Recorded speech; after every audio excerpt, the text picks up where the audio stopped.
Olá, boa noite, Rani. Boa noite. Boa noite, Cláudio. Nós estamos aqui com muita alegria, né? Dando continuidade ao nosso estudo do podcast Ser Fraterno, que é o livro da Joana de Ângeles, O Despertar do Espírito. Hoje nós vamos falar sobre as subpersonalidades, o problema do eu. E até então, esse conteúdo a gente veio destrinchando, né? A respeito da importância de a gente procurar se conhecer, da importância da gente procurar buscar a nossa verdadeira essência. E no último encontro a gente falou sobre a autorrealização. Sim. E a autorrealização já deu uma pincelada, uma abordagem breve a respeito dessa questão das subpersonalidades, né, do problema do eu. E aí hoje, né, nós vamos destrinchar esse conteúdo. Tenho também algumas curiosidades, algumas coisas que eu vim observando até nós chegarmos nesse conteúdo, né? Eu vim observando em palestras, em conteúdos jornalísticos e tudo, e achei bastante interessante o quanto isso tá relacionado com a nossa vivência hoje, a nossa condição espiritual atual, né? Joana de Ângeles é muito atual, atemporal, né? Gente, é perfeito, eu adoro, sabe? Eu vou lendo, eu vou pensando, gente do céu, como que ela tá falando de tudo tipo assim, ela fala de um monte de coisas em um parágrafo, né? Ela consegue. Uma frase dela é de uma profundidade, profundo, né? Exatamente, muito profundo, né? Vamos fazer a nossa oração, né, do início. Hoje eu trouxe uma oração que chama Oração do Perdão. Eu perdoo você, por favor, me perdoe. Você nunca teve culpa, eu também nunca tive culpa. Eu perdoo você, me perdoe, por favor. A vida nos ensina através das discórdias, e eu aprendi a lhe amar e deixá-lo ir de minha mente. Você precisa viver suas próprias lições e eu também. Eu perdoo você, me perdoe em nome de Deus. Agora vá ser feliz para que eu seja também. Que Deus te proteja e perdoe os nossos mundos. As mágoas desapareceram de meu coração e só há luz e paz em minha vida. Quero você alegre, sorrindo, onde quer que você esteja. É tão bom soltar para se resistir e deixar fluir novos sentimentos. Eu perdoei você do fundo de minha alma, porque sei que você nunca fez nada por mal, e sim porque acreditou que era a melhor maneira de ser feliz. Me perdoe por ter nutrido ódio e mágoa por tanto tempo em meu coração. Eu não sabia como era bom perdoar e soltar. Eu não sabia como era bom deixar ir o que nunca me pertenceu. Agora sei que só podemos ser felizes quando soltamos as vidas para que sigam seus próprios sonhos e seus próprios erros. Não quero mais controlar nada nem ninguém. Por isso peço que me perdoe e me solte também, para que seu coração se encha de amor, assim como o meu. Muito obrigada. Muito bem. Cristina Cairo. Muito bonita, né? Muito bonita e muito, muito a ver com as nossas vivências, os nossos relacionamentos. Não só relacionamentos amorosos, mas os relacionamentos amorosos carecem... De amizade, né? Carecem de muito família. Desse desapego, né? Isso. E desse perdão, né? Do auto-perdão e do perdoar o outro. Sim. Né? E os relacionamentos familiares, relacionamentos de amizade, relacionamentos de vivências dos meios sociais nos quais a gente convive. E como quando ela diz, né? Eu perdoo você e solto. Né? Tipo assim, o controle, né? A gente quer controlar tudo e todos, né? Justamente. Então, nós estamos nesse conteúdo subpersonalidades e vale muito a gente primeiro falar sobre o que é exatamente personalidades, porque subpersonalidades entende-se por algo abaixo disso. Né? Formas de personalidade que não são a principal, que não são a essencial. Né? E aí, personalidade, como nós entendemos isso? Você tem alguma compreensão que você possa expor? Primeiro a gente vai falar assim que persona, né? Persona quer dizer uma máscara. Sim. É uma máscara. Então, se é uma máscara, é algo que eu transpareço para o outro. Sim. Né? Então, aí, nesse sentido, a gente já começa a delinear assim. Então, personalidade é algo que eu demonstro para as outras pessoas que eu sou. Sim, sim. Certo. E a personalidade está relacionada com nossas características psicológicas. Isso. Características essas que não são manifestadas nessa vida. São características que nós acumulamos das nossas experiências, das nossas vivências de outras encarnações. E essas características vão se acumulando. Sim. São características que são moldadas, que moldam o nosso perispírito, que moldam a nossa personalidade, né? Então, personalidade, nosso entendimento, né? A personalidade seria o conjunto, o complexo dessas características. E aí, esse complexo de características que me define. E que me define de acordo com o que é convencional e o que é conveniente para mim. Aí por isso que é a questão das subpersonalidades. Justamente, isso. Porque daí o que acontece?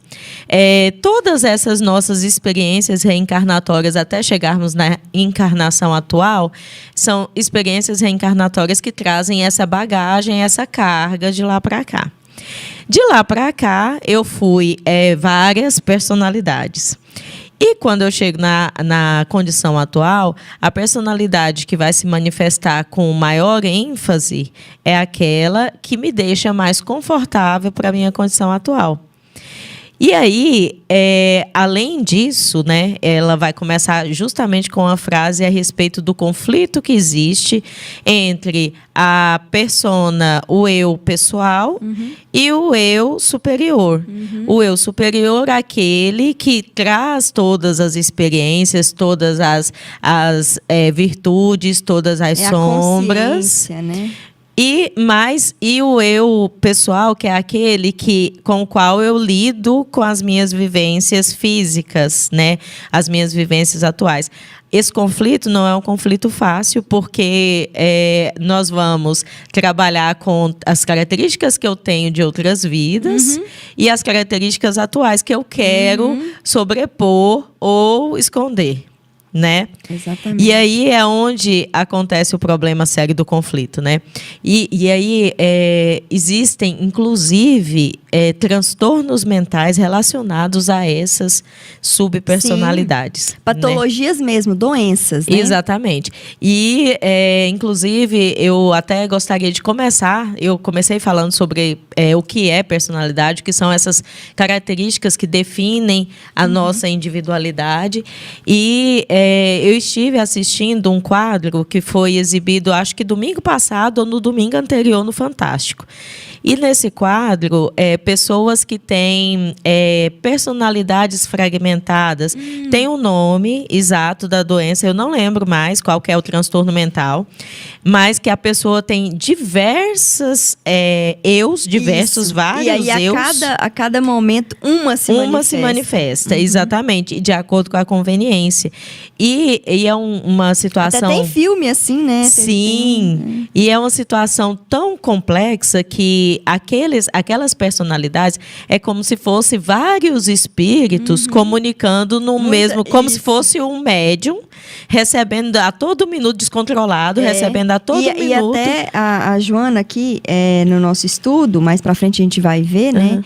Em um momento, ela fala da questão do animismo, né? Sim. O animismo é quando o próprio espírito do médium que se manifesta, gente. Exatamente. Não é espírito, né? Não é mediunidade. Não é uma comunicação de um espírito que utiliza do aparelho do médium. Não, é o próprio espírito do médium que vem e relata algum fato que aconteceu na encarnação dele mesmo, próprio. Né? Uma dor, né? E aí a gente já estudou até em outros livros que explica que a gente tem que tratar como se estivesse realmente falando com um espírito. Sim. Porque a dor é real. Aham. Né? E aí, nesse caso do animismo, é uma personalidade. Sim, Né? É uma sim. personalidade que ali fluiu, que ela veio à tona, né? A subpersonalidade. Inclusive, essas pessoas que desenvolvem esses transtornos, elas não gostam de ser chamada pelo nome de batismo, elas costumam pedir para que seja chamada de sistema fulano, sistema tal, entendeu? Porque elas não se consideram um único. São vários. E, em geral, em alguns casos, algumas personalidades são mais fortes e controlam as ações, as atitudes do indivíduo.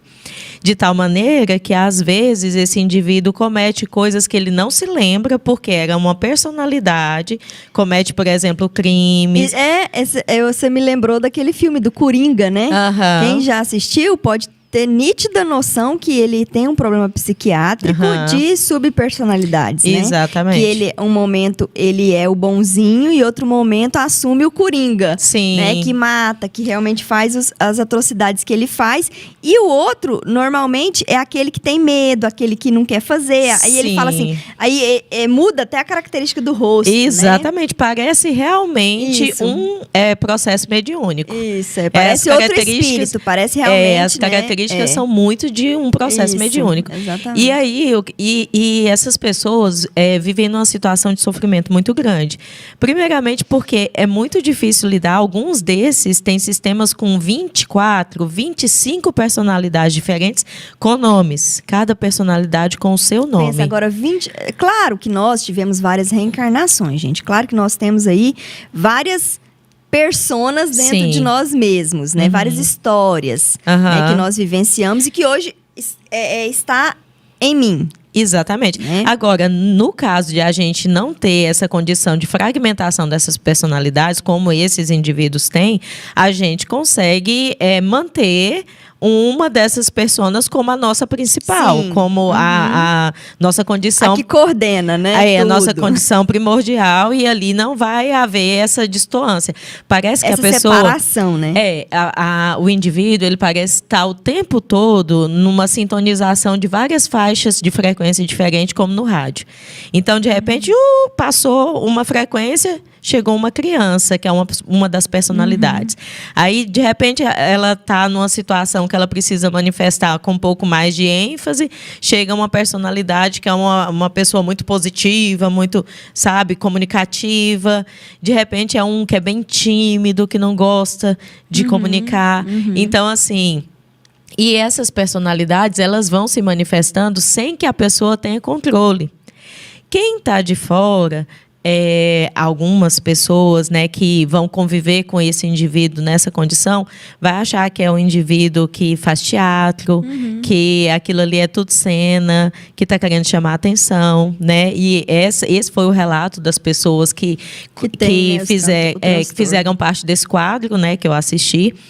E outra situação é que, para as pessoas que são religiosas, esse indivíduo está tomado por espíritos demoníacos, né? E ela precisa ser expulso, esses espíritos, né, da pessoa. E aí, já... A própria pessoa, ela está numa situação de sofrimento tão grande que ela mesma não consegue manifestar quem é ela mesma, ela não sabe. Ela não sabe se ela é a personalidade fulana, cicrana, aquela, só aquela, entendeu? Então, assim, eu imagino que é uma crise muito grande. E até essa pessoa ser diagnosticada, fazer as terapias que são necessárias, não sei se é receitada algum tipo de medicação. Me parece que eles informaram lá que as medicações que o indivíduo necessariamente precisa usar é só quando existe alguma situação de estresse muito grande. Então, são medicações que são para os problemas e não para corrigir essa fragmentação que não tem como corrigir. É só para consequência, não é para origem, né? Exatamente. Então, assim, hoje eu quis abrir com essa informação porque eu achei, nossa, esse quadro é exatamente o que a Joana de Ângeles fala. E, assim, É lógico, a Joana de Ângeles aqui não vai tratar de transtornos mentais como com aprofundamento e tal, como por medicina, exemplo, né? como por exemplo o livro Transtornos Mentais de Sueli Caldas Schubert. Aquele livro é perfeito para explicar essas informações que a gente hoje vai avaliar e analisar no trabalho da Joana. Vamos começar então. Subpersonalidades, o problema dos eus. A psicossíntese refere-se à existência de um eu pessoal e de um eu superior, em constante luta pelo domínio da personalidade. O eu pessoal é muitas vezes confundido com a personalidade, sendo ele mesmo o ponto de autoconsciência pura, conforme o define Roberto Assogioli. Corresponde ao ego, ao centro da consciência individual, diferindo expressivamente dos conteúdos da própria consciência, tais as sensações, os pensamentos, as emoções e os sentimentos. O eu superior corresponde ao espírito, ao self, também podendo ser denominado como superconsciente. Então, o eu superior é a nossa essência, né? A gente estudou no conteúdo passado, né? O nosso ser essencial é o meu verdadeiro eu. E o eu pessoal, né? Que é o eu pessoal, é aquele com o qual eu me apresento socialmente. E aí é que tá, que esse eu pessoal com o qual eu apresento socialmente, ele não é estável. Eu posso me apresentar socialmente como uma pessoa muito culta em determinados meios com os quais eu convivo. Em outros meios eu abandono essa... E até porque são ambientes, né? Por exemplo, como que você vai se apresentar? Você chega no seu trabalho com crianças, né? Como que você vai se apresentar para essas crianças? Muito rígido, muito culto. Como que você vai conversar com essas crianças? Com termos que elas nunca vão entender, não tem então, como. assim, existe sim uma necessidade de várias personas. Isso. Né? Mas é uma necessidade saudável. Exatamente. O problema é exatamente quando essa diferenciação de um ambiente para outro se dá de maneira que eu elimino a minha personalidade para que essa daqui seja aceita.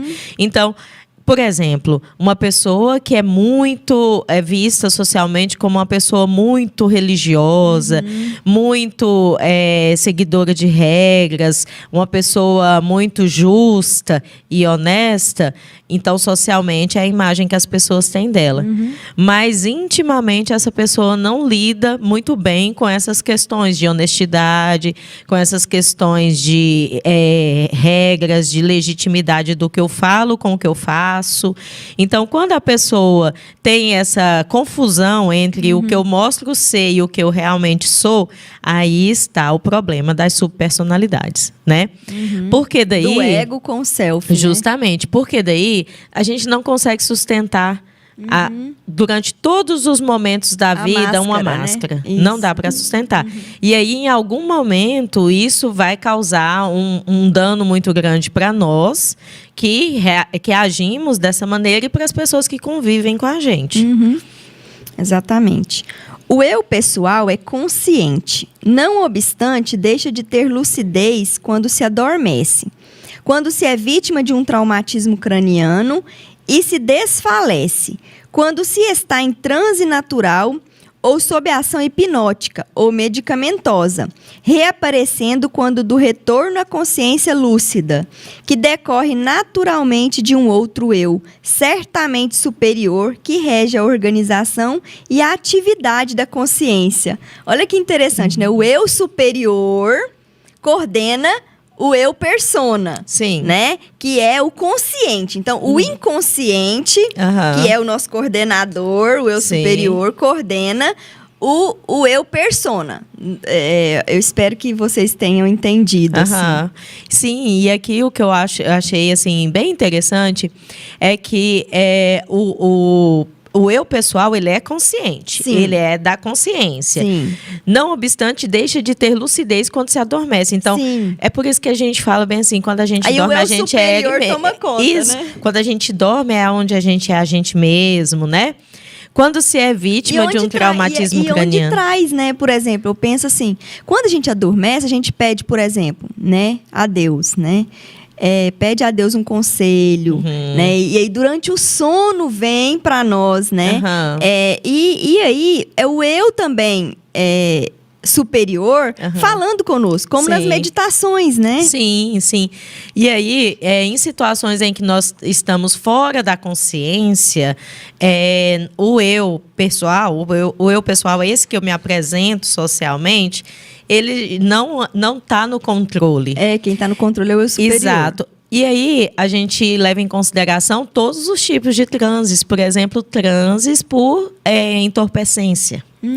Né? Quando nós estamos em uma condição de entorpecência por condição química, seja utilização de drogas, utilização de drogas lícitas, nós também perdemos essa consciência. Sim. E aí ali manifesta um outro eu. Né? Então, tem muitas pessoas, por exemplo, que utilizam desse subterfúgio para dizer que, mas eu não sabia o que eu estava fazendo. De fato, não sabia. Mas foi uma condição provocada, né?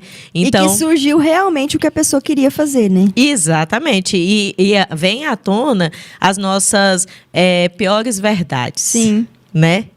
Exatamente. O eu real, né?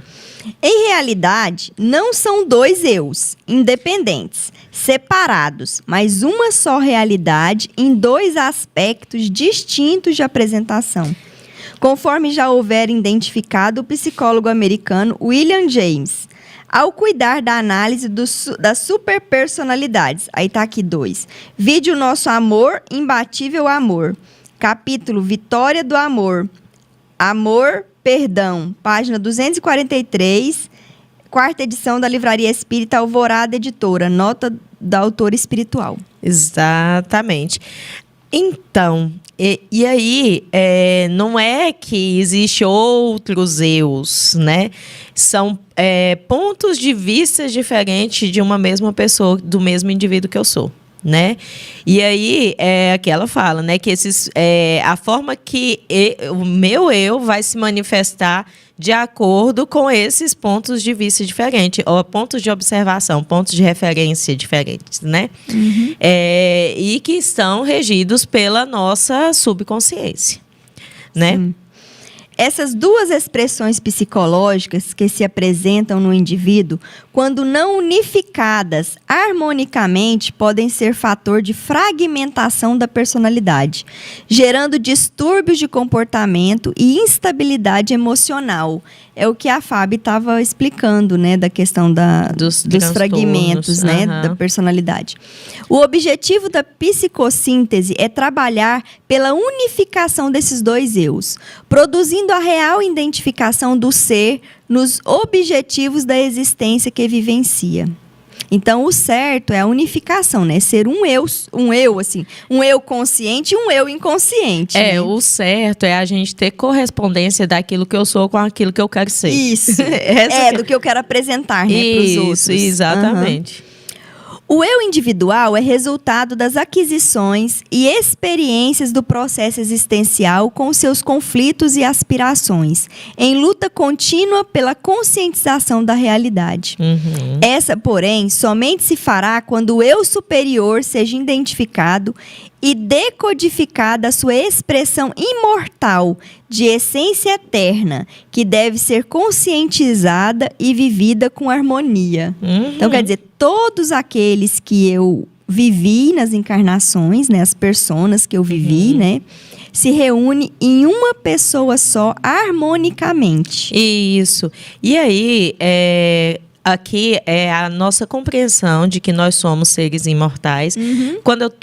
Só quando eu tomo consciência disso que eu sou capaz de entender que eu tenho uma essência. E que essa essência é a que é o eu verdadeiro, o eu próprio, é o eu superior, né? E aí, aqui a importância que tem de o quanto chegar nesse momento é conflituoso. Sim. Porque esse momento é aquele em que eu sou obrigado a me deparar com as minhas sombras. É nesse momento que eu sou obrigada a ver em mim o que eu criticava no outro. Eu sou obrigada a entender que aquilo que eu mais odiava nas pessoas que convivem comigo é parte de mim. Sou eu. E é aquela questão da trave do olho que eu não vejo, né? Eu não vejo em mim, mas eu vejo no outro, né? Os problemas que eu não vejo em mim, eu identifico no outro. E aí, esse momento não é fácil. Esse momento é um momento de ruptura muito grande na vida da gente, né? Porque ninguém quer ser invejoso, ninguém quer ser maldoso, ninguém quer ser uma pessoa que é reprovável, ninguém quer, né? E nós precisamos, em algum momento, nos deparar com essas dificuldades que a gente tem morais. Não são dificuldades morais simples, porque nós somos indivíduos complexos que vêm em várias reencarnações procurando transformar a nossa essência em algo melhor, né? E, na maioria das vezes, o nosso esforço é mínimo para isso. Né, em vários relatos de várias obras espíritas diz que nós não nos esforçamos nem o mínimo suficiente para progredir na nossa caminhada e que nós precisamos de muito sofrimento, nós precisamos de ser muitas vezes provados e testados para que a gente entenda que algo não vai bem, que algo não está certo, que a gente precisa dar uma guinada na nossa vida.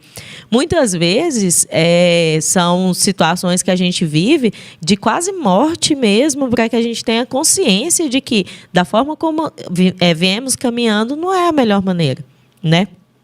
E aí, essa questão dos conflitos, eles vão culminar nessa dificuldade mesmo que nós vamos ter de aceitar quem realmente nós somos, porque nós não somos perfeitos e estamos longe da perfeição, né?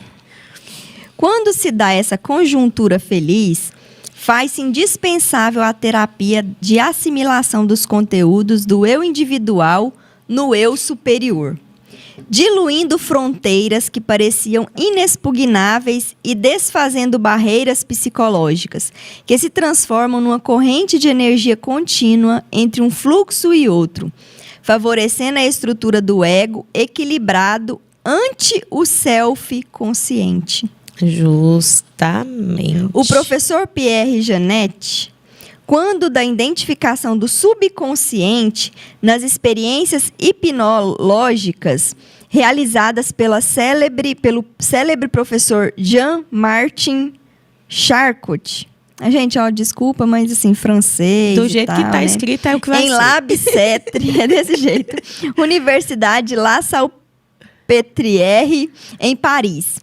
Propôs a existência de personalidades múltiplas ou anômalas que se encontram adormecidas nesse depósito da memória e que podem assumir a corporificação quando o paciente se encontra em estado de transe natural ou provocado. Isso, que a gente estava falando agora isso, mesmo. Né?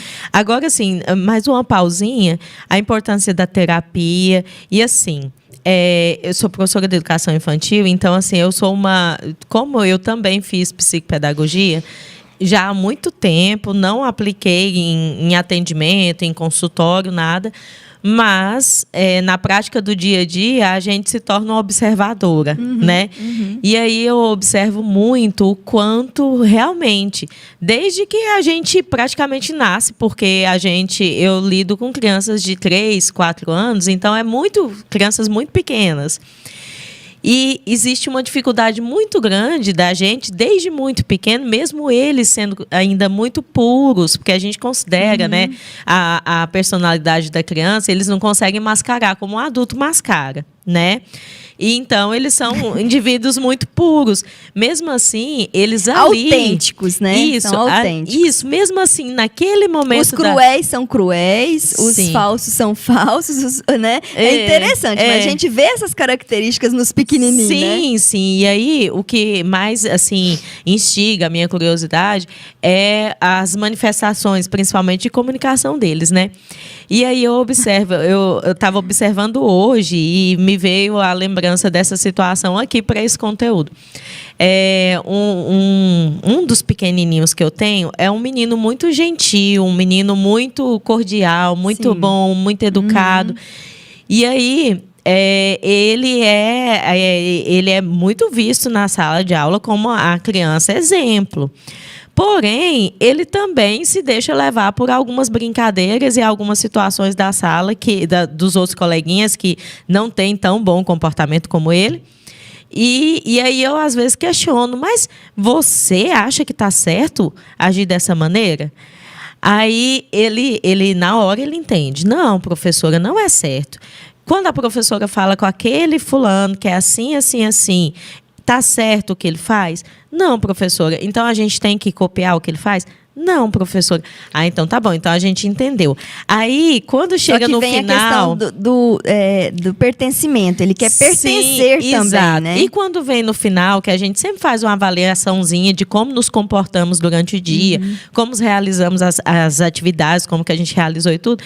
Aí, esse mesmo indivíduo fala bem assim, tia, mas eu sou bonzinho, né? Mas eu sou comportado, né? Eu sou, não sou? Ele quer confirmar, então, né? além da confirmação, é uma questão assim, eu não enxergo os momentos em que eu errei. Então, assim, e se eu nesse momento falar para ele bem assim, não, há momentos que você está indo muito bem, mas há momentos que você não soube se comportar. Ele não aceita. Sofre, chora e tudo, por quê? Porque eu sou bom. Então, assim... a gente tem que o tempo todo estar lidando com as crianças nesse aspecto assim, de que o comportamento pode ser modificado e a gente tem que sempre estar alterando o comportamento para algo melhor. Mas... Não, e assumir a responsabilidade de estar naquele comportamento, né? Exatamente. Tá, eu fiz errado. Me desculpe, eu estava ali. Isso. Não negar, né? E a gente está o tempo todo tendo que ensinar as crianças para isso, porque é comum. É normal ela acabar de fazer o erro e ela falar, não fiz, tia, não fui eu, tia. Isso é verdade, né? Eu já vi muita criança falar isso. A minha filha, né? Acabava de derrubar não fui eu. Escondi até a mãozinha atrás, assim, né? A tese, naquela ocasião, de alguma forma, objetivava também reduzir os fenômenos mediúnicos intelectuais a simples automatismos psicológicos resultantes das fixações que se encontram no subconsciente humano. Olha que interessante, né? Exatamente. E assim, essa questão da fixação, né? Porque a gente vai manifestando e agindo sempre tanto da mesma maneira, com as mesmas condições mentais, com os mesmos comportamentos, sempre que ele acaba sendo mecânico. Sim. Normal da gente. E aí isso é uma fixação de personalidade, de comportamento, né? Essas personalidades secundárias assomariam com frequência conforme os estados emocionais, dando origem a transtornos de comportamento e mesmo a alucinações psicológicas de natureza psicótica e esquizoide. Sim. Aí vem as questões dos transtornos mentais relacionados à esquizofrenia, né? Psicoses. Certamente, muitos fenômenos ocorrem nesta área decorrentes das frustrações e conflitos, favorecendo o surgimento de personificações parasitárias, que não raro tentam assumir o comando da consciência, estabelecendo controle sobre a personalidade. e que são muito bem estudadas pela psicologia espírita, no capítulo referente ao animismo e suas múltiplas formas de transes. Aham. É porque a gente tem, né, lá várias personas. E aí, aqui tá dizendo assim, que às vezes, por um distúrbio emocional que a gente tem, Sim. uma delas querem assumir. Quer Isso. assumir, né? Aham. Quer assumir O controle. O controle, isso. Uhum. Na imensa área do ego, surgem as fragmentações das superpersonalidades, que são comportamentos diferentes a se expressar conforme as circunstâncias, apresentando-se com frequência em comum. Isso. Então, como eu estava falando, a pessoa que tem essa... Desculpem, gente. A pessoa que tem esse distúrbio, esse transtorno, ela funciona como se fosse sintonização de várias frequências de rádio e ela não tem controle das manifestações dessas subpersonalidades.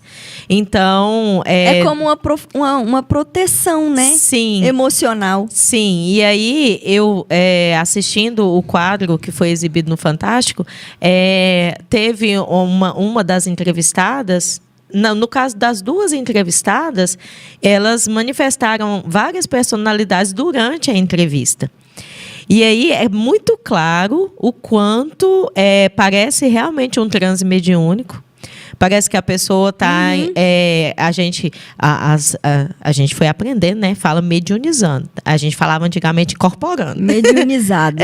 A pessoa está incorporando. Parece que ela está incorporando. Né? Ninguém toma o corpo de E ninguém. ela não tem controle. Ela não fala... Como, às vezes, o médium consciente, o médium consciente... Tem o inconsciente e o consciente. Isso, o médium consciente, ele consegue ter o controle se ele quer a comunicação ou não. Controla tudo, E, inclusive, o ímpeto da comunicação, ele pode controlar. Exatamente. Né? E aí, a pessoa que vive essa fragmentação, ela não tem esse controle. Ela não controla quem que vai manifestar naquele momento. E aí, nesse dia que eu assisti, eu achei muito curioso, porque manifestou umas 4 ou 5 personalidades de cada uma delas, sabe? E aí, quem está de fora, que vê essa situação acontecer, fala bem assim, meu Deus, isso daí... Ou tanto de espírito. Ou a pessoa tá mediunizada toda hora, tá em transe mediúnico, né? Toda hora. Ou então a pessoa é realmente uma artista, uma artista de... Né, exemplar. Uma atora, que uma atriz, exatamente. Um ator. Que manifesta vários papéis diferentes ali no momento. Fala, essa pessoa pode entrar na novela que ela ganha a vaga rapidão, né? Todos os indivíduos, raras as exceções, experimentam esse tipo de conduta, mediante a qual, quando no trabalho, se deixam conhecer pelo temperamento explosivo, marcante, dominador e, em particular, são tímidos, mansos e receosos. As variações são muitas nesse campo das superpersonalidades. Justamente. E aí, além disso tudo, ainda existem alguns transtornos que não são transtornos de personalidade, mas que também têm essas questões relacionadas com as vivências sociais e como a pessoa se manifesta no reduto doméstico, por exemplo. Então, assim, as pessoas que têm outros tipos de transtornos mentais, elas podem manifestar essas dificuldades de controle emocional, de comportamental, né? Então, assim, não só as pessoas que não tenham esses distúrbios de comportamento. Ademais, no imenso campo dos conflitos, as expressões de inferioridade moral do processo da evolução facultam as manifestações egóicas doentias, como o orgulho, o ciúme, a inveja, o ressentimento, o ódio, a calúnia e muitos outros famanazes que enceguecem o ego e o atiram nos abismos das alienações. Ao mesmo tempo, personalidades espirituais que transitam no mundo fora da matéria interferem no comportamento humano, submetendo, não poucas vezes, o eu individual a transtornos de natureza obsessiva, não detectada pela psicologia acadêmica convencional, que os estuda sob aspectos psicopatológicos mais específicos. Ou quer dizer, gente, além das questões patológicas, né, ainda tem as questões realmente das obsessões. O que é uma obsessão? É quando um espírito, né, insistentemente começa a influenciar a mente de uma pessoa. Exatamente. Né, encarnada. Exatamente. E daí, Rani, a gente leva em consideração que a ciência a ciência tem mudado nesses termos, né? A medicina tem mudado nesses termos. Sim. Mas a ciência ainda não admite a possibilidade da sobrevida após a morte. Sim. E como não admite também a situação de influenciação espiritual. Sim. E por esse motivo, o indivíduo que está se tratando somente com o material, né? Somente com o médico, com às vezes que não. A medicina, muitas vezes ele não vai ter o resultado esperado de um tratamento. Isso, porque às vezes a questão dele não é só a patologia da subpersonalidade, né? E tem ali influência de outro espírito realmente. Justamente. E aí, quando a gente leva em consideração a questão da influência, é que, primeiramente, o espiritismo entra nesse processo como um dos recursos para auxiliar. E, segundamente, que todos nós somos influenciáveis, não é A ou B, todos nós. Nós temos essa condição de mediunidade que nos liga ao mundo espiritual, e essa condição mediúnica não é de um indivíduo A ou B.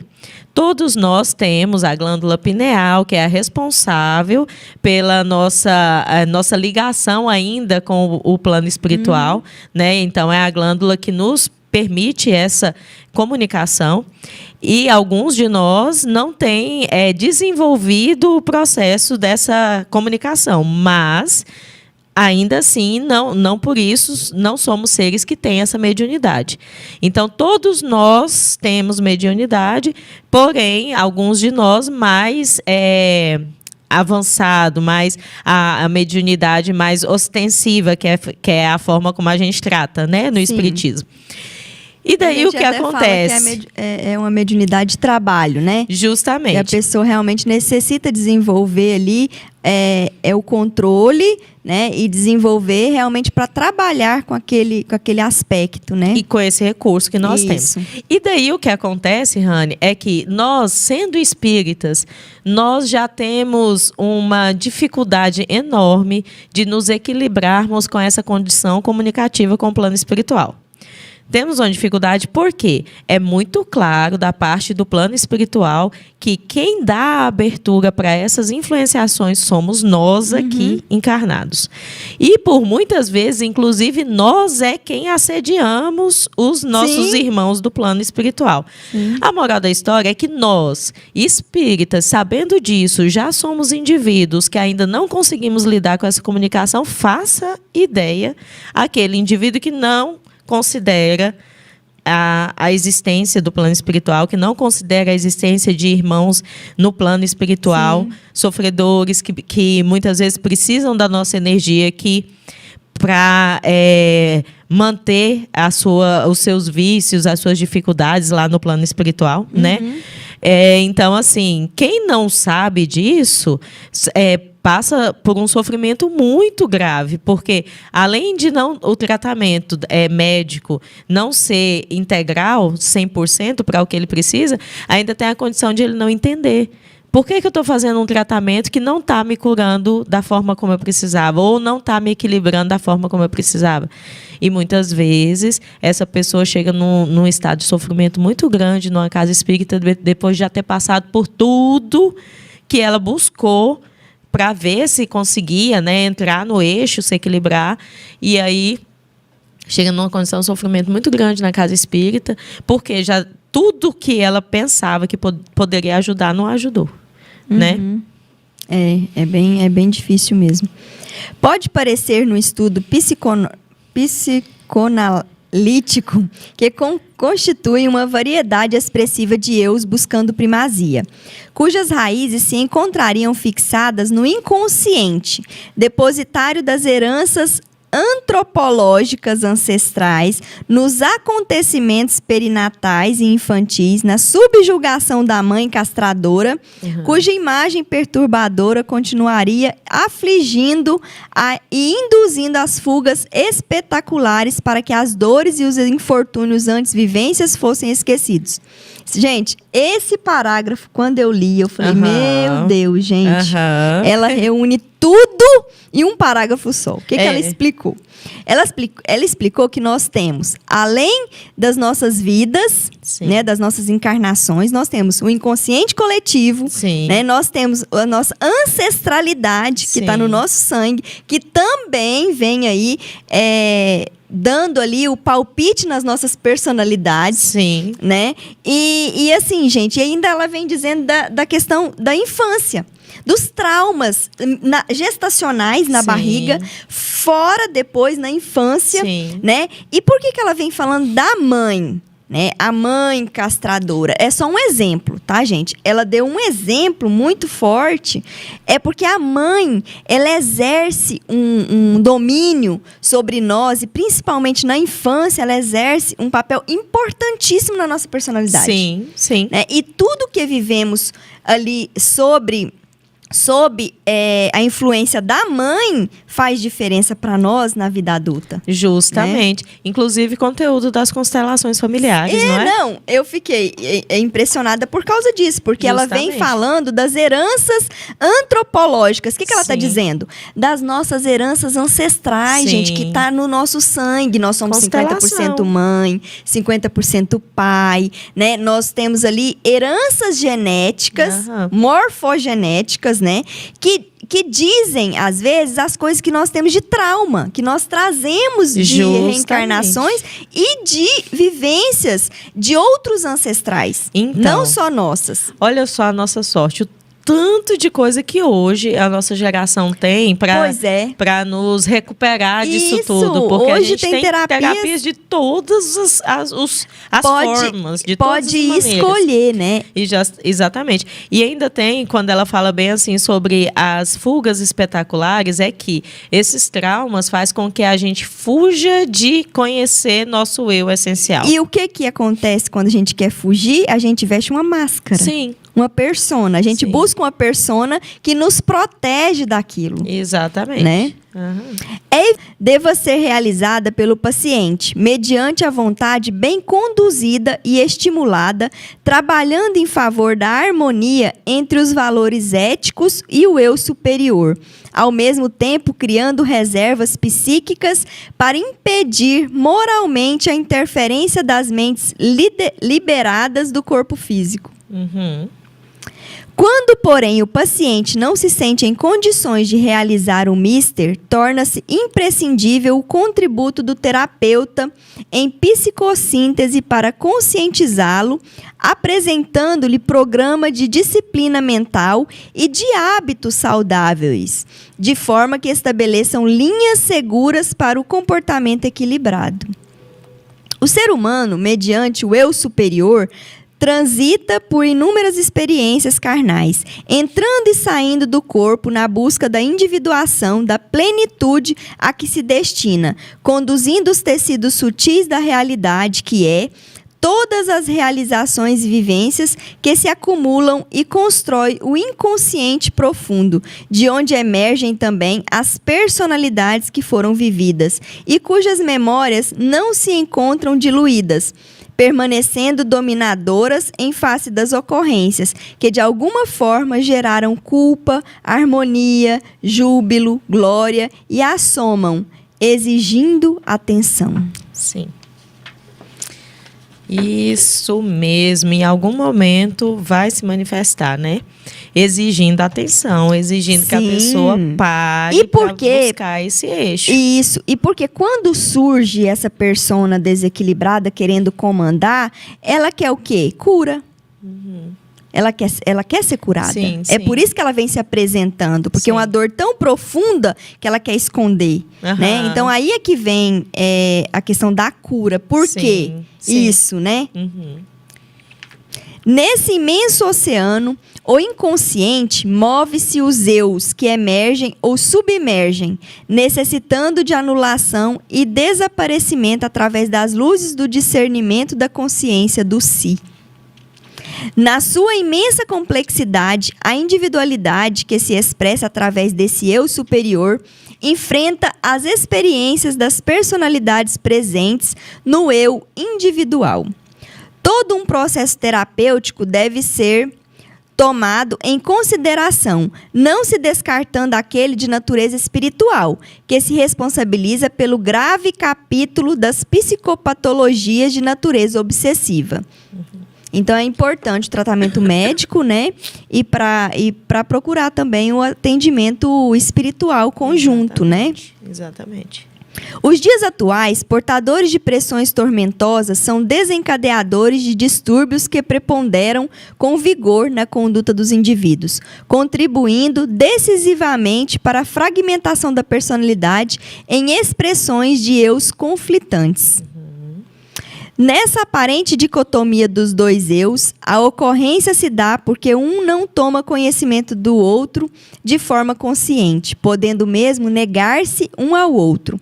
O eu, porém, é único, indivisível, manifestando-se, isso sim, em expressões diferentes de consciência e de autorrealização. Uhum. Aqui nós estamos faltando 1 minuto, agora nós vamos parar aqui. Ué, eu acho que falta só um restinho. Um pedacinho, então vamos. Para o trabalho saudável de integração dessas vertentes do eu, são necessário o trânsito por alguns estágios terapêuticos, quais o conhecimento de si mesmo, da própria personalidade, a administração dos vários elementos que constituem essa personalidade, a busca de um centro unificador para que se dê a realização do verdadeiro eu mediante a reconstrução da personalidade em volta do recém-formado fulcro psicológico. Como medidas auxiliares e recursos valiosos devem ser utilizados a meditação, a visualização terapêutica, a oração, que canaliza forças e energias superiores para o self, que contribuirão para a unificação dos eus e a harmonização do indivíduo. Então, aqui mostrou, né, gente, a questão mesmo do tratamento terapêutico, a oração, meditação. Né, a meditação, para reunir isso, para tentar que o nosso self, né, ajude o nosso consciente, né? Exatamente. Falou tudo. Né? Nós vamos então encerrar, nós já extrapolamos um pouco o nosso tempo, nós vamos encerrar com a prece de Cáritas, e eu dedico a algumas pessoas que estão carecendo muito, pessoas que estão passando por transtorno de saúde muito grave, né? Então segue para eles. Deus nosso Pai, que sois todo poder e bondade, dai força àquele que passa pela provação, dai luz àquele que procura a verdade. Ponde no coração do homem a compaixão e a caridade. Deus, dai ao viajor estrela guia, o aflito a consolação, o doente o repouso. Pai, dai ao culpado arrependimento, ao espírito a verdade, à criança o guia, ao órfão o pai. Que o Senhor permita aos espíritos consoladores derramarem por toda parte a paz, a esperança e a fé. Deus, um raio de luz, uma centelha de vosso amor pode abrasar a terra. Deixai-nos beber nas fontes dessa bondade fecunda e infinita, e todas as lágrimas secarão, todas as dores acalmar-se-ão.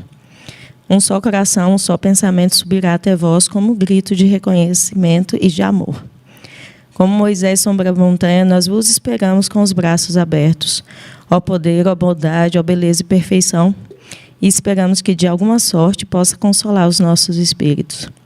Senhor, fazei com que os nossos corações sigam até vós como um grito de reconhecimento e de amor. Que assim seja. Que assim seja. Eu não consigo rezar a prece de Cáritas todinha nunca. Nunca, nunca, nunca.